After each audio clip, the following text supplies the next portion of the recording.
At a retirement seminar in Tampa this past March, a financial planner stood at the front of a packed conference room and delivered the same line every advisor repeats: wait until 70. Always wait until 70. A man in the third row raised his hand. He'd taken his Social Security at 62, 3 years earlier. He'd run the numbers himself. His advisor had called him reckless. So how did he end up with $84,000 more dollars in his brokerage account than the colleagues who waited? The math is the part nobody wants to show you.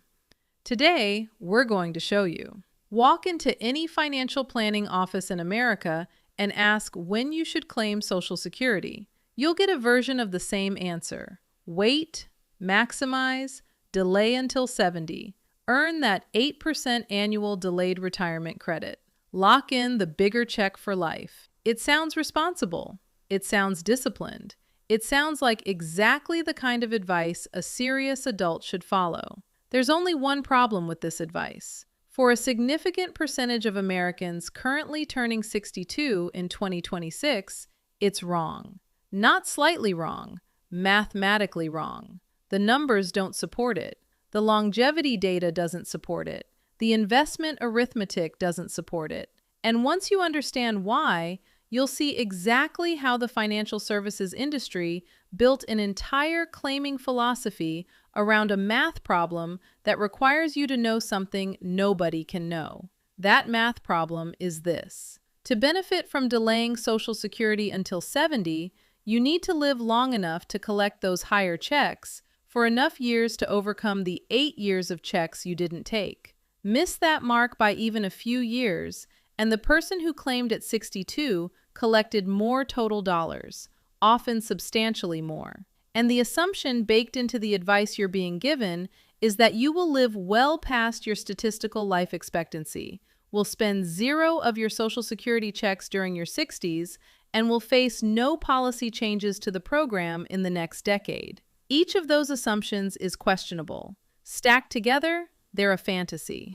Let's walk through what 2026 actually looks like. The Social Security Administration confirmed a 2.8% cost of living adjustment for the year, slightly higher than the 2.5% bump in 2025. The average retired worker's check rose by about $56 per month, bringing the typical benefit to roughly $2,064.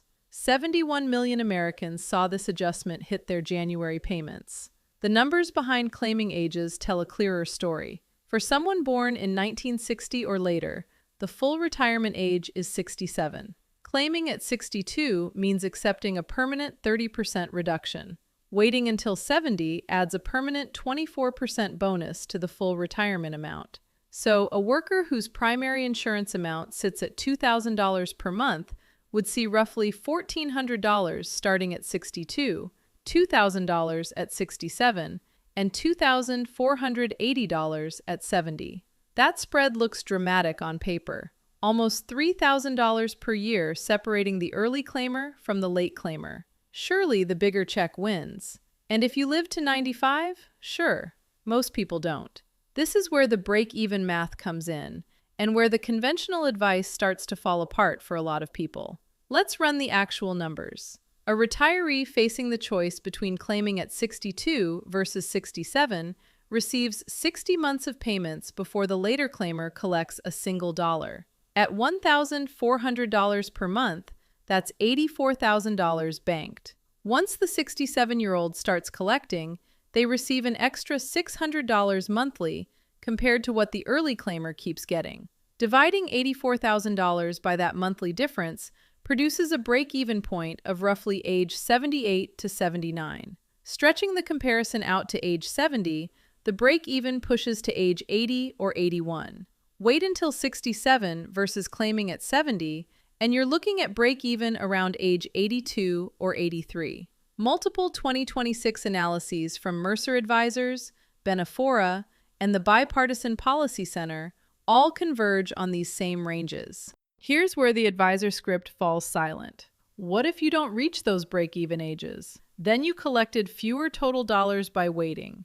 Period. The math isn't subjective. Now let's pair this with what the actuarial tables actually say. The Social Security Administration's Office of the Chief Actuary publishes mortality data every year. According to the cohort tables, a 62-year-old American male has roughly a 53% chance of surviving to age 84. Flip that, and you'll see something the financial industry rarely highlights. 47% of 62-year-old men won't make it to that age. Roughly 1 in 3 doesn't reach 78, which is the break-even point most planners reference. For women, the survival odds are better. About 3 in 4 make it past 78, and roughly 2/3 reach 84. Still, the picture isn't the universal certainty of longevity that advisors implicitly assume. There's another layer the conventional advice ignores entirely. Life expectancy isn't evenly distributed across the population. Brookings Institution research documented a 12.7-year gap in life expectancy between American men in the highest income quintile and those in the lowest.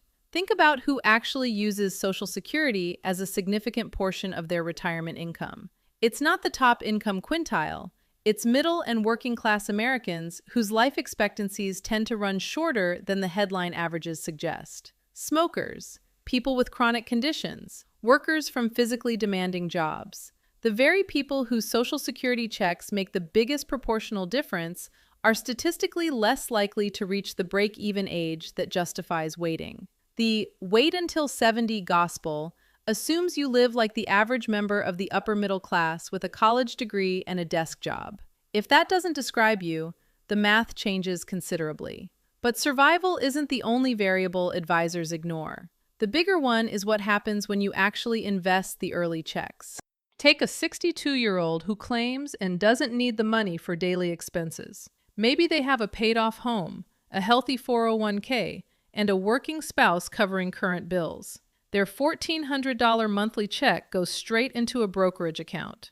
Over the 5 years between 62 and 67, that's $84,000 in contributions. Park that money in a diversified index fund, earning a real return of around 5%. By age 67, that early claim pile has grown to roughly $96,000. By 70, it sits closer to $115,000. By 80, it's pushing $200,000. Meanwhile, the 70-year-old delayer is just starting their first check, and every month thereafter, the early claimer keeps adding their now smaller but still flowing benefit to the investment account. At a 5% real return, the break-even between claiming at 62 versus delaying to 70 doesn't arrive at age 80 or 81 anymore. It shifts to roughly age 84 or 85. At 6% real return, break-even pushes past 87. At 7%, which has been close to the long-term average real return on U.S. equities, you may never break even in the lifetime of an average American. Read that again carefully. If you have the discipline to invest the early checks and earn returns close to historical averages, the delayed claiming strategy has no mathematical advantage during a typical lifespan. That's not a fringe finding. Mercer Advisors states it plainly in their 2026 break-even guidance. The Social Security Administration itself acknowledges the investment return factor in its own publication titled When to Start Receiving Retirement Benefits. Compound Ladder's 2026 calculator builds the same conclusion directly into its model. The catch, of course, is the word discipline.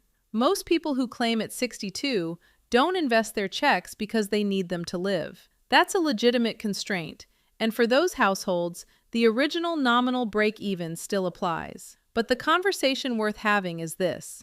If you have other retirement assets, if your home is paid off, if your spouse still earns income, the case for early claiming gets much stronger than your advisor will admit. Because at that point, you're not facing a question about lifestyle. You're facing a question about whether to convert a delayed income stream into a present-day investable asset. Those are fundamentally different financial decisions, and the second one favors the early claimer in most realistic scenarios. This is the math advisors don't run for you. Not because they're dishonest, because their incentive structure rewards getting you to leave your assets with them, growing under management, while telling you to draw from the government instead.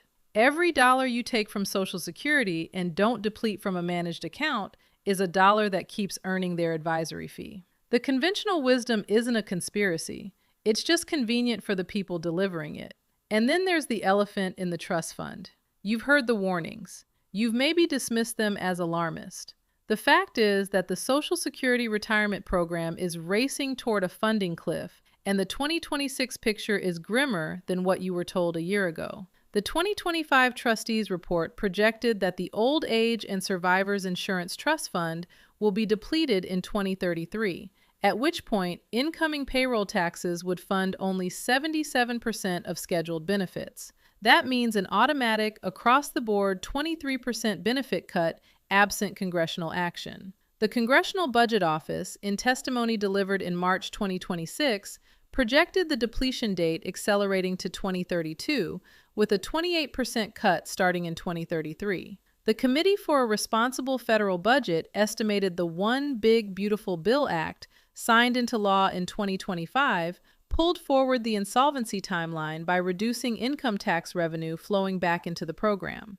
The math has moved against the program, not toward it. Translate this into dollars. A typical single-earner couple looking at a 24% cut would lose roughly $13,800 per year in benefits. A high-income couple could see a cut closer to $24,400 annually. These aren't theoretical figures. These are CRFB estimates published in August 2025 and reaffirmed in early 2026. Now connect this to your claiming decision. If you delay Social Security until age 70 in 2026, hoping for the maximum benefit, you're betting that Congress fixes the program before 2032 or 2033. Maybe Congress acts. Maybe lawmakers raise the payroll tax cap, currently set at $184,500 for 2026. Maybe they slow the cost of living formula. Maybe they raise the full retirement age again. Or maybe they let the deadline slide, the way they've let the deadline slide every year since 1983, when the last major Social Security reform legislation was passed. That's 43 years of kicking the can down the road, 43 years of warning bells, 43 years of bipartisan inaction. If you're 62 right now, the math gets uncomfortable. Claim now, and you're locking in roughly $1,400 per month at the current schedule. Wait until 70, and you're betting that the program won't have been cut by 20 to 28% by the time you reach that age. The maximum potential check of $2,976 monthly suddenly looks more like $2,143 monthly after a 28% reduction. Compare that against the 8 years of guaranteed payments you skipped, and the case for waiting weakens further. This isn't fear-mongering. This is the Social Security trustees and the Congressional Budget Office, the official sources, the same agencies your advisor cites when telling you to be conservative with your assumptions. They're telling you the schedule is in jeopardy. The only question is whether you act on that information or pretend you didn't hear it. Before we keep going, a quick note. If anything in this video has reframed how you're thinking about your own retirement timeline, the rest of the breakdown gets even more specific.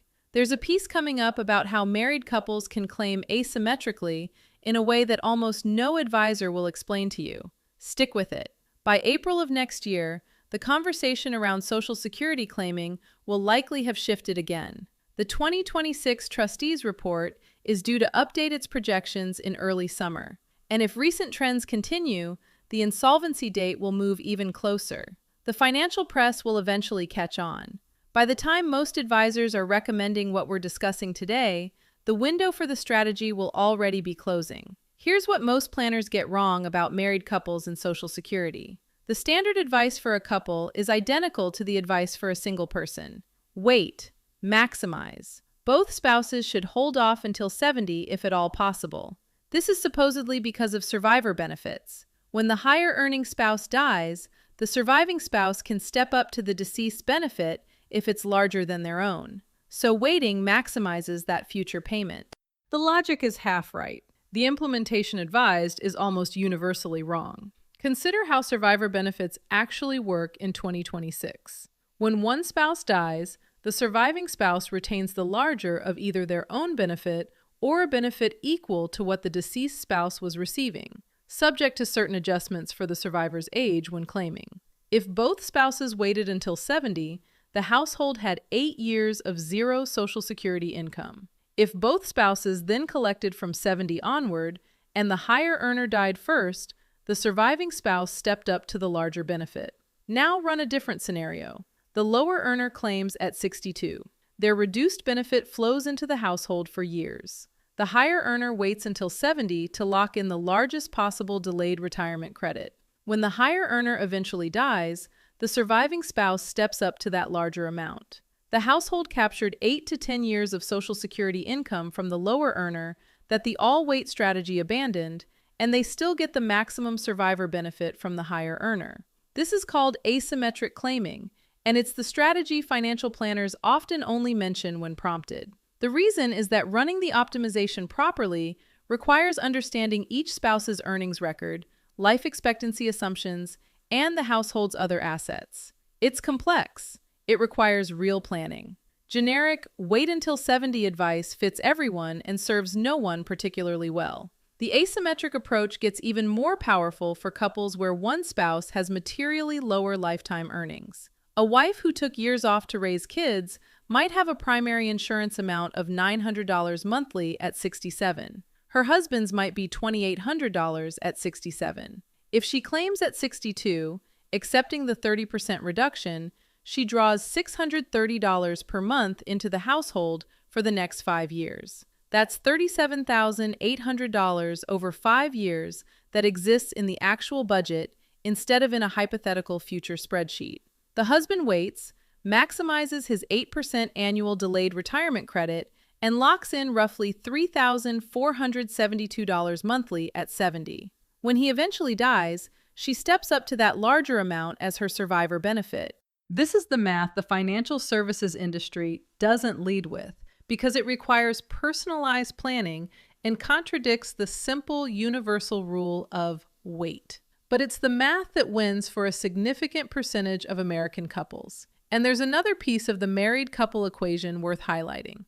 The lower earning spouse claiming early often unlocks a household cash flow that allows the higher earner to keep working. That additional year or two of wages tends to be far more valuable than any delayed retirement credit. Working a high-earning year at age 65 frequently adds tens of thousands of dollars to the household ledger, while the spousal claim covers the daily bills. Done together, it's a 1-2 punch that strict delay strategies miss entirely. But the dollars and cents argument only goes so far, because retirement isn't just a math problem. There's a concept worth understanding called health span, which is distinct from lifespan. Lifespan is how long you live. Health span is how long you can actually do the things that make life worth living. Travel without exhaustion, hike a trail, lift a grandchild without throwing your back out, eat what you want without consequences, drive yourself to wherever you want to be. For most Americans, health span ends roughly a decade before lifespan does. A man who lives to 85 often loses his vigor somewhere around 75. A woman might extend that line by 2 or 3 years. Either way, the period of active, mobile, energetic retirement is far shorter than the period of retirement itself. The years between 62 and 72 are sometimes called the go-go years in retirement planning circles. These are the years when you can still climb the steps of an ancient temple in Cambodia, when you can spend 2 weeks driving the back roads of Tuscany, when you can teach your grandkids how to surf in San Diego, when you can paint, garden, build, repair, and create at full capacity, when you can stay up late at a wedding reception in Charleston without paying for it for 3 days afterward. Those years end. They end suddenly for some people and gradually for others, but they end. If you wait until 70 to claim Social Security, you've made a financial decision that costs you 8 years of supplemental income during your most physically capable decade.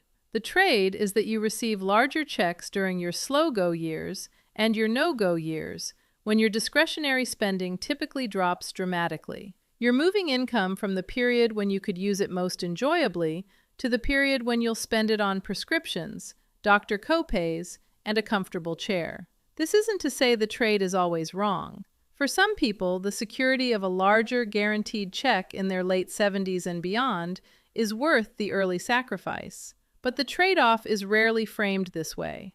Advisors talk about lifetime cumulative dollars. They don't talk about the experiential math, the number of cruise weeks, the number of grandkid visits, the number of summers you actually had the energy to plant a garden. Those aren't abstract dollars in a spreadsheet. They're moments, and no spreadsheet captures them. A retiree who claims at 62 and uses the money to take a meaningful trip with their spouse every year between 62 and 72 has lived 10 experiences they couldn't otherwise afford. A retiree who waited until 70 and now has the bigger check might have the dollars, but doesn't have the knees, the lungs, or the time. There's no break-even chart for that. Now let's be honest about when delaying genuinely makes more sense, because the case for early claiming isn't universal, and pretending otherwise would be the same intellectual dishonesty being practiced in the other direction. If you're in excellent health at 62, with parents and grandparents who lived into their 90s, the longevity math actually favors waiting. You're statistically likely to outrun the break-even ages by a decade or more. Your bigger check at 70 compounds over 25 years of retirement, and the math swings hard in favor of patience. If you have no other significant retirement assets and you can keep working comfortably until your full retirement age or beyond, the case for waiting strengthens. You're not facing an opportunity cost on invested benefits because you don't have any to invest. You're facing a straight comparison of guaranteed monthly income, and the bigger check matters more in that scenario. If you're the higher earner in a couple and your spouse is significantly younger than you and likely to outlive you by 10 or more years, your decision to delay protects them. The survivor benefit they'll receive after you're gone could fund decades of their remaining life. That's a powerful argument for taking the smaller initial trade-off. If you have no investment discipline and would simply spend any early Social Security checks on lifestyle expansion that adds nothing meaningful to your life, then delaying acts as a forced savings mechanism. The government holds the money and gives you a bigger check later, which protects you from yourself. Notice what these scenarios have in common. They're specific. They depend on real variables in your life. They aren't a generic, always wait rule applied without context. They're the kind of analysis a thoughtful financial professional should run for you, and which most people never receive because the conventional wisdom is too convenient to abandon. So how do you actually decide? There's a framework worth applying, and it doesn't require a financial advisor to use it. Start with your honest health assessment, not the health you wish you had, the health you actually have. Are you on multiple medications? Do you have a family history of heart disease, dementia, or cancer that ran its course in your 60s or 70s? Have you been a smoker even 30 years ago? Has your weight stayed in a healthy range, or has it crept up year after year? These questions aren't fun. They're the questions that determine which side of the actuarial table you're sitting on. If your honest answer suggests below average longevity prospects, the math tilts hard toward claiming early. Move to your other retirement assets. Do you have enough in 401k, IRA, and taxable accounts to cover your needs without Social Security for the next 5 to 8 years? If yes, then delaying might make sense as a longevity insurance strategy. If you'd be drawing down those accounts faster to make ends meet during the delay period, you're trading future Social Security income for current investment growth you'll forfeit. That trade is often worse than just taking the smaller check now. Evaluate your investment discipline honestly. If you take Social Security at 62 and you'll spend every dollar of it on cruises, restaurants, and lifestyle expansion, the case for delay strengthens significantly. The system is designed to act as forced savings for people who wouldn't otherwise save. If, however, you genuinely invest those checks in low-cost index funds and let them compound, the math swings toward early claiming for the reasons we walked through earlier. Think about your spouse and the survivor benefit math. Run the asymmetric strategy. The lower earner claims early, the higher earner delays, the survivor inherits the larger benefit. This is often the genuinely optimal household strategy, and it's almost never the default recommendation you'll receive. Consider the trust fund risk. Bake some realistic probability into your assumptions that Congress acts before 2032 or 2033. Maybe they do. Maybe they don't. If they don't, you're facing a 23 to 28% cut at the worst possible moment. Early claimers lock in their current schedule and start collecting before that risk fully crystallizes. Finally, account for the experiential value of money in your 60s versus your 80s. You're not just optimizing dollars, you're optimizing the years of your life when those dollars create the most meaningful experiences. When you actually run this framework against the conventional advice, something interesting happens. For a significant percentage of Americans approaching 62 in 2026, the right answer is to claim early. Not for everyone, not even for the majority, but for far more people than the financial industry's universal wait gospel acknowledges. And here's the deeper truth this entire conversation points toward. Every major financial decision in your retirement is connected to dozens of other decisions you'll make along the way. When to claim Social Security depends on what you've saved.